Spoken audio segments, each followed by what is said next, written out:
আমাদের আজকের এই ভিডিও টিউটোরিয়ালে আমরা শিখব নয়েজ কন্ট্রোলারের ব্যবহার এবং পাথ ডিফর্মারের ব্যবহার। নয়েজ কন্ট্রোলার দিয়ে র্যান্ডম বিভিন্ন ধরনের কন্ট্রোল বা ইফেক্ট তৈরি করা যায়। একইভাবে পাথ ডিফর্মারেরও বেশ অনেক ধরনের কাজ আছে, যেটা দিয়ে আমরা অর্গানিক টাইপের বিভিন্ন মোশন ক্রিয়েট করতে পারি। তো নয়েজ কন্ট্রোলার দিয়ে যে ধরনের কন্ট্রোলগুলো একটু ভেরিয়েবল টাইপের, অর্থাৎ সময়ের সাথে সাথে পরিবর্তন হয়, যে সেটা হতে পারে কোনো কিছু একটা স্থান অতিক্রম করা, কৌণিক দূরত্ব অতিক্রম করা, অথবা কোনো একটা কম্পন, যে কোনো কিছু একটা ভাইব্রেশন টাইপের কিছু, সেটা কিন্তু নয়েজ কন্ট্রোলার দিয়ে ক্রিয়েট করা যায়। আমরা এখানে মূল কৌশলটা দেখব। সেই জন্য প্রথমেই এখানে আমরা ছোট্ট একটা এনভায়রনমেন্ট ক্রিয়েট করে নিচ্ছি। প্লেনের উপর ধরা যাক এই জায়গায় আমরা একটা কোণ ক্রিয়েট করলাম। এই কোণ অবজেক্টটা, এটার হাইট সেগমেন্ট আমরা দিচ্ছি 30। এটাকে একটা কোনো একটা গাছের মতো বা ঘাসের একটা ঘাস ফলা হিসেবে যদি আমরা দেখাতে চাই, এটা স্লাইস করে নিতে পারি। ওকে, ধরা যাক এরকম একটা শেপ ক্রিয়েট করলাম। দেন এর মধ্যে আমরা বেন্ড মডিফায়ার অ্যাপ্লাই করব।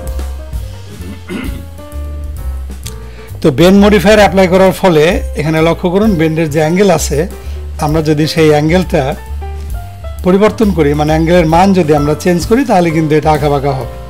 এখন ধরা যাক একদিক থেকে খুব বাতাস আসছে এবং বাতাসে এটা একটা গাছের কাণ্ড, অথবা এটা একটা ঘাস, অথবা এই ধরনের কিছু একটা অবজেক্ট, এটা এখানে বাতাসে এটার যে মুভমেন্টটা হবে সেটা অনেকটা এই টাইপের হবে, রাইট? এর একটা র্যান্ডম একটা মুভমেন্ট।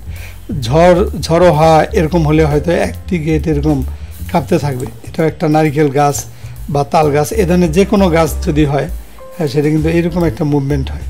তো বাতাসের এই যে মুভমেন্ট, হ্যাঁ, এই মোশনটা, এটা আমরা কী করে ক্রিয়েট করব এই ইফেক্টটা? এটা আমরা খুব সহজে, কারণ ম্যানুয়ালি যদি এটা আমরা করতে চাই, একটা ওয়ে হচ্ছে যে এখানে অটো কি অন করে কি ফ্রেমের মাধ্যমে এই অ্যাঙ্গেলের মানকে যদি আমরা অ্যানিমেট করতে পারি পর্যায়ক্রমে, তাহলে এই জিনিসটা করা যাবে। বাট এটা একটা খুবই সময় সাপেক্ষ একটা বিষয়, তাই না? তো এই জন্য এভাবে আমরা কাজটা না করে আমরা যেটা করব সেটা হচ্ছে এই অ্যাঙ্গেল পরিবর্তনের যে কাজটা, এই কাজ আমরা নয়েজ কন্ট্রোলারের হাতে ছেড়ে দিব।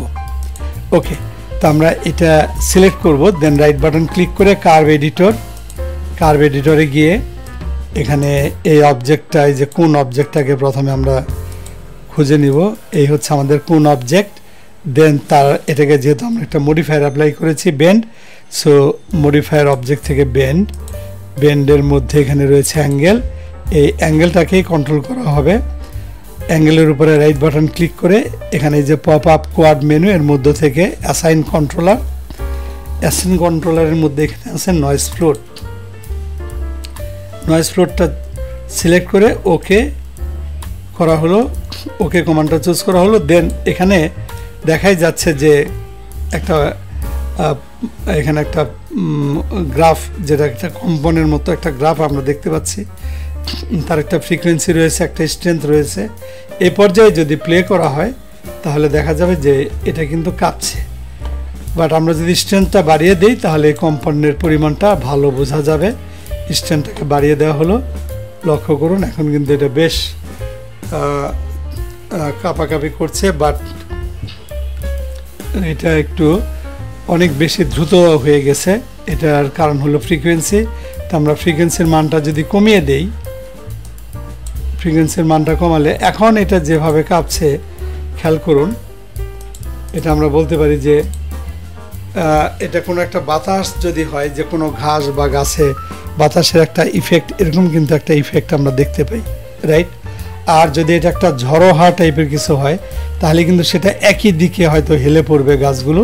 সেই ক্ষেত্রে যে স্ট্রেংথ, এটার আমি একটা ভ্যালু গ্রেটার দেন 0, এটা আপনারা দেখেছেন যে ঝড়ের সময় যে খেজুর গাছ, তাল গাছ বা নারিকেল গাছগুলো কিন্তু এভাবে একদিকে কাত হয়ে একদম হেলে পড়তে থাকে। যে কোনো গাছই বাতাসের একটা ইফেক্ট থাকে, তবে নারিকেল গাছ বা তাল গাছ ইফেক্টটা ভালো বোঝা যায়, তাই না? খেজুর গাছে ইফেক্টগুলো ভালো বোঝা যায়। এভাবে কিন্তু একদিকে বাতাস এখানে ফ্লো করছে আর এটা একদিকে কাত হয়ে যাচ্ছে, এবং পুরো বিষয়টা কন্ট্রোল করা হচ্ছে নয়েজ কন্ট্রোলারের সাহায্যে। ওকে, আচ্ছা, এবার এই নয়েজ কন্ট্রোলার দিয়ে আমরা যে শুধু এখানে বাতাসের ইফেক্টটা তৈরি করতে পারবো বিষয়টা এমন না। আমরা চাইলে এটা যে কোনো ক্ষেত্রে, অর্থাৎ এই ধরনের পরিবর্তনশীল ইফেক্ট যেখানে ক্রিয়েট করার দরকার হয়, র্যান্ডম ইফেক্ট, সেই র্যান্ডম ইফেক্ট ক্রিয়েট করতে হলে এইটা আমরা ব্যবহার করতে পারি। এখানে কিন্তু এই ওয়েবটা এভাবে আছে, তো এটা দেখেন প্রতিটা ফ্রেমেই তার একটা ভ্যালু কিন্তু চেঞ্জ হচ্ছে। এখন আমরা এটা অ্যানিমেট করতে গেলে আমাদেরকে এরকম প্রত্যেকটা ফ্রেম ধরে ধরে এই পরিবর্তনগুলো করতে হতো, এবং এটা প্রতিটা ফ্রেমে আমাদেরকে কাজ করতে হতো। এটা খুবই কঠিন একটা অবস্থা, বোঝাই যাচ্ছে। আচ্ছা, তো এখানে এবার আমরা একটা অমনি লাইট যদি ব্যবহার করি, আমরা দেখাবো যে এখানে বজ্রপাত বা বিজলির চমকের যে ইফেক্টটা, সেই ইফেক্টটাও ক্রিয়েট করা যাবে। এখানে একটা অমনি লাইট ক্রিয়েট করা হলো। দেন এই অমনি লাইটটাকে আমরা একটু উচ্চতায় উঠিয়ে নিলাম। এখান থেকে চুজ করছি হাই কোয়ালিটি, দেন এটার শ্যাডো ইফেক্টটাও পাওয়া যাচ্ছে। তো আমরা এই লাইটটাকে একটু এই সাইডে রাখি। ওকে,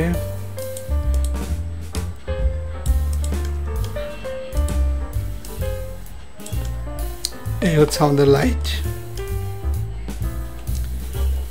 প্লেনটাকে আর একটু বড় করে নিচ্ছি। ওকে, এখন এটা প্লে করলে দেখা যাচ্ছে যে হ্যাঁ, এটা শ্যাডোটাও কাঁপছে সেইভাবে। এখন এই লাইটের যে মাল্টিপ্লায়ার, অর্থাৎ এখানে যে আলোটা পড়েছে, এই মাল্টিপ্লায়ার তার ইন্টেন্সিটি, এই ইন্টেন্সিটির মাল্টিপ্লায়ারটাকে যদি আমরা কন্ট্রোল করতে পারি, কারণ লাইটের পাওয়ার কম বেশি হবে তো তার মাল্টিপ্লায়ারের কারণে, তাই না? লাইটটা সিলেক্ট করে আমরা যদি মডিফাইতে যাই, তাহলে দেখব যে লাইটের এখানে অমনি লাইটের যে প্যারামিটার্স রয়েছে তার মধ্যে এখানে তার শ্যাডো অন অফ করা যায়। এখানে তার যে ইন্টেন্সিটির মাল্টিপ্লায়ারটাই মূলত এখানে আলোর পরিমাণটাকে কন্ট্রোল করছে, রাইট? তো বাই ডিফল্ট এটার ভ্যালু হচ্ছে 1। এই মানটাকে আমরা নয়েজ কন্ট্রোলার দিয়ে কন্ট্রোল করতে পারি, তাতে করে এটা একটা বিজলির চমকের মানে আলোর কমা বাড়ার একটা ইফেক্ট তৈরি করবে। সো অ্যাঙ্গেলের উপর এখানে যে অ্যাঙ্গেলটা আছে, এই অ্যাঙ্গেল ভ্যালুটাকে কন্ট্রোল করব। অ্যাঙ্গেলের উপর মাউসের রাইট বাটন ক্লিক করে assign controller and then noise float. হ্যাঁ, এটা না, এটা আমরা অমনি লাইটের উপর, এটা তো অলরেডি এটার উপর করা হয়েছে। অমনি লাইট, দেন অবজেক্ট অমনি লাইট, মাল্টিপ্লায়ারের উপরে রাইট বাটন ক্লিক করে অ্যাসাইন কন্ট্রোলার, দেন নয়েজ ফ্লোট। এখানেও একটা ফ্রিকোয়েন্সি আমরা দেখতে পাচ্ছি। এবার যদি প্লে করি, এটা হচ্ছে আমাদের এই কম্পনটা যে দেখছি আমরা, এই গ্রাফটা, এটা হলো অমনি লাইটের, আর এই গ্রাফটা হচ্ছে আমাদের এই অবজেক্ট। এবার যদি প্লে করা হয়, লক্ষ্য করুন এখানে কিন্তু সেই বিজলির চমকের মতো একটা ইফেক্ট আমরা দেখতে পাচ্ছি, রাইট? ওকে, এটা যদি একটু ডিলে করতে চাই, এই যে বজ্রপাতের সময় বা ঝড়ের রাতে এ ধরনের ইফেক্টের সাথে আমরা পরিচিত, অন্ধকার রাতে দেখেন এরকম একটা ইফেক্টই কিন্তু হয়, এবং এটা দিয়ে আমরা ওরকম একটা ইফেক্ট তৈরি করতে পারবো। এনভায়রনমেন্টের ব্যাকগ্রাউন্ড এটা ব্ল্যাক আছে, এটা রেন্ডার করলে পুরো ব্যাকগ্রাউন্ডটা কিন্তু কালো আসবে, তার মধ্যে এইভাবে বিজলির চমকের মতো জিনিসটাই হবে, ইফেক্টটা তৈরি করবে। ওকে, পাথ ডিফর্মার হচ্ছে যে একটা পাথের মধ্য দিয়ে আমরা একটা অবজেক্টকে ডিফর্ম করতে পারি, এবং এটা বিভিন্ন ধরনের অর্গানিক মোশনগুলো ক্রিয়েট করার জন্য খুবই জরুরি একটা কৌশল, যদিও খুবই সিম্পল, বাট যে কোনো একটা অর্গানিক মোশন ক্রিয়েট করার জন্য এটা খুবই দারুণ একটা কৌশল। তো আমরা ধরা যাক এখানে একটা এরকম একটা বক্স নিলাম, এই বক্সের এখানে হাইট সেগমেন্ট বা এইদিকে যেদিকে বেন্ড আমরা আশা করছি, এই লম্ব বরাবর বা এটা লম্বার দিকে লেংথের দিকে আমরা কিছু সেগমেন্ট নিয়ে নিলাম। আর এটা সিলেক্ট অবস্থায় এখানে মডিফাই লিস্ট থেকে আমরা চুজ করব পাথ ডিফর্ম, দেন পিক পাথ। এই পাথটাকে আমরা পিক করব। পাথটাকে পিক করার সাথে সাথে এটা দেখেন পাথের উপরে চলে আসলো। বাট এখন যে কাজটা করতে হবে, আমাদের এক্সিসটা চুজ করতে হবে, সঠিক এক্সিস।